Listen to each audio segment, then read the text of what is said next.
It was a quiet Tuesday afternoon at Jefferson Park. The trees rustled softly in the breeze, and the sun filtered through their leaves, casting dappled shadows on the winding paths. Children laughed in the distance near the playground, and the scent of fresh-cut grass filled the air. On a worn wooden bench, just beneath the flagpole, sat an old man.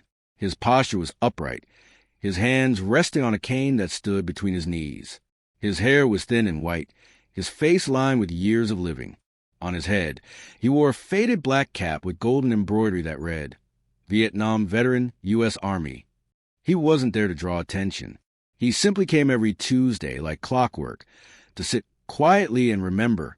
Today was no different, until a group of teenagers strolled down the path near him. There were 4 of them, laughing loudly, skateboards in hand, their energy loud and unfiltered. As they passed, one of the boys glanced at the old man and snorted. "Yo, check out this dude," he said, elbowing his friend. "Nice hat, Grandpa. Still think you're a hero or something." The others laughed. One of them mimicked a salute. The old man didn't respond. He kept his eyes on the fountain ahead, unmoving. But the teens weren't done. "What's that hat say? Vietnam? Man, that was like, 100 years ago." They kept walking but slowed down, circling a bit. The boy who first spoke suddenly stopped. He held a soda can in his hand, half full, dripping condensation. With no warning, he hurled it toward the bench. The can struck the veteran's chest and burst open. Soda splashed across his shirt and face. The cap flew from his head and landed in a puddle near the sidewalk. The old man gasped but didn't cry out. He simply leaned forward, stunned, as the cold liquid soaked through his shirt. The park fell silent. Conversation stopped. A mother pushing a stroller paused mid-step. A jogger slowed to a halt. The laughter of the teens, especially the one who had thrown the can, seemed louder in the absence of every other sound. The boy doubled over, slapping his knee in amusement. "Yo, did you see that? Bullseye." His friends cackled, but not all of them seemed entirely amused. One of them looked around, suddenly aware of the many eyes now staring. The veteran slowly reached down for his cap. His hand trembled slightly as he picked it up, wringing the soda from its fabric. He didn't say a word. He didn't raise his voice. But his silence was heavy. It filled the space like a storm cloud. A little girl tugged on her father's sleeve. "Daddy, why did that boy do that to the old man?" The father looked unsure, angry, but he knelt beside his daughter and whispered, "Because some people forget what respect means." A woman in scrubs, still wearing her hospital badge, stood nearby with her arms crossed. Her face was hard, her eyes fixed on the teens. One of them met her gaze and looked away. The soda can rolled slowly down the path, leaving a sticky trail. The laughter had died down. Now there was only awkward shuffling whispers and the quiet sound of fountain. The old man placed the cap back on his head. His shirt clung to him, wet and stained. Still he didn't stand. He just stared forward, his jaw tight, his eyes far away. In the span of a minute, joy had turned to discomfort. The crowd didn't cheer or shout. They just watched the veterans sit there with dignity, watched the teens begin to realize they had crossed a line, watched the park hold its breath. And there, beneath the flag gently fluttering in the wind, the cap sat slightly crooked on his head, soaked but proud. The soda can came to a slow stop beside the bench, and the laughter, once loud and cruel, echoed faintly before disappearing altogether. The soda had barely stopped rolling when the silence broke, not with shouting but with a voice, steady, sharp, and filled with restrained fury. It came from a woman standing near the water fountain. She looked like she'd just come off a long shift. Her blue scrubs were wrinkled, her sneakers dusty. A hospital ID badge still hung around her neck. Her hair was tied back in a tired bun, but her eyes were wide awake now, locked onto the boy who had thrown the soda. "That man is a veteran," she said, loud enough for everyone to hear. "He wore that cap for you, for all of us, and you just threw trash at him like he's nothing." The boy shifted uncomfortably. His friends, who had been snickering moments ago, now looked around uneasily. The laughter had drained from their faces. "Do you even know what it means to wear that hat?" she continued, stepping forward. "Do you know what it costs someone to serve and survive a war?" No one answered her. No one dared.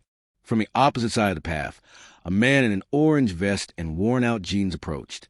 He carried a lunchbox in one hand and had a rolled-up newspaper tucked under his arm. A construction worker, by the looks of him.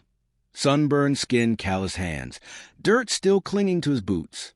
"I lost 2 cousins in Vietnam," he said flatly, looking straight at the boy. "They never got to wear that hat. But he did, and you spit on it." The boy opened his mouth but said nothing. A young child, maybe 7 or 8, stood holding his father's hand. He had watched everything from behind his dad's leg. Now he tugged on his father's arm and asked, "Why did they do that to the old man?" The father didn't answer right away. He squatted down to his son's level and whispered something only the boy could hear. The child nodded solemnly, then let go of his father's hand and walked up to the bench. He looked at the veteran, who still sat quietly, his shirt damp, cap now back on his head but slightly crooked. "Thank you for being brave," the boy said. The veteran didn't speak, but he gave a small nod. A tear welled in the corner of his eye but didn't fall. And that, somehow, shifted everything. People began to move, not in chaos, but with purpose. A mother came forward and wiped the veteran's sleeve with a tissue. A jogger returned with a bottle of water and offered it silently. An older man in a baseball cap took off his own and placed it respectfully over his heart. The crowd was no longer just watching. They were choosing sides, and they all stood on the same one. The nurse folded her arms and turned again to the teens. "What gives you the right," she asked, "to humiliate someone who served this country? You may think you're tough, but you don't even understand what toughness is." The construction worker stepped beside her. "You think this is funny?" he said, pointing at the soda-soaked veteran. "Would it be funny if that were your granddad?" One of the boys, taller than the rest, with a hoodie pulled over his head, looked down at the ground. "We didn't mean it like that," he mumbled. "But you did like that." The nurse snapped back. "Intent doesn't clean his shirt. It doesn't fix what you just did." The silence returned, thicker now. A few more people joined the crowd. A teenage girl with earbuds took them out and crossed her arms. A couple walking a golden retriever stopped and stood to the side, watching. Someone was recording, but even they kept a respectful distance. And then another voice rang out. "Jason!" Heads turned. A man was marching across the grass. He looked to be in his mid-40s. Tall, with a button-down shirt rolled up to the elbows and car keys clutched tightly in one hand. His eyes were burning and his jaw was set in stone. "Jason, what the hell did you do?" The boy who had thrown the soda froze. "Dad." "Don't dad me," the man said, closing the distance between them. "I got a call from Mike's mom. Said she saw a video. Said you assaulted a veteran. Tell me that's not true." Jason stammered. "I didn't think. He was just sitting there. We were joking around. I didn't mean..." "You didn't mean?" His father stepped between him and the crowd. "That man fought a war so you could grow up in a country safe enough to act like a fool in public. And you repay him with a soda to the chest." The boy said nothing. His face was red, eyes darting toward the ground, then the crowd, then the old man. His father pointed to the bench. "You march over there and you apologize. Right now." Jason hesitated. His friends were silent behind him. The crowd was watching, waiting. No one moved. No one breathed too loud. The boy took a shaky step forward. Then another. He stopped a few feet from the bench. The veteran looked up, eyes calm, tired, not angry, just deeply disappointed. "I'm sorry, sir," Jason said, barely above a whisper. "I didn't mean to hurt you. I wasn't thinking. I messed up." The veteran looked at him for a long moment. Then he said softly, "Don't mess up like that again." Jason nodded, swallowing hard. The father stepped beside his son and faced the veteran. "Sir, I'm deeply sorry. My son was raised better than this. I take full responsibility. And I thank you for your service and your patience." The veteran gave a slow nod. He wasn't a man of many words, but his silence spoke clearly. The crowd shifted again, this time not in anger, but in something more peaceful. Some people nodded. Some clapped quietly. A few smiled. The nurse wiped her eyes and returned to the fountain. The construction worker tipped his hat and stepped back. The child returned to his dad, holding his hand a little tighter. And the old man on the bench sat still, his shoulders straighter now. The park felt different. It had seen something important, something right. The boys stood frozen, facing the old man whose cap he had knocked off a soda just minutes ago. Around them, the crowd had quieted, but not because they were indifferent. They were waiting, watching, hoping something good might come out of something so wrong. Jason looked at his father, who gave him a firm nod, not one of anger but of expectation. And that was enough.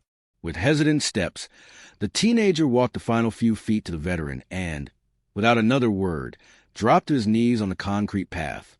It wasn't for show. His eyes were red. His voice shook. His shoulders slumped not out of fear, but shame. "I'm sorry," he said, louder this time. "I didn't understand. I was trying to be funny. I didn't think about who you were or what that cap meant. I was wrong." There was no excuse in his voice, no attempt to soften what he had done.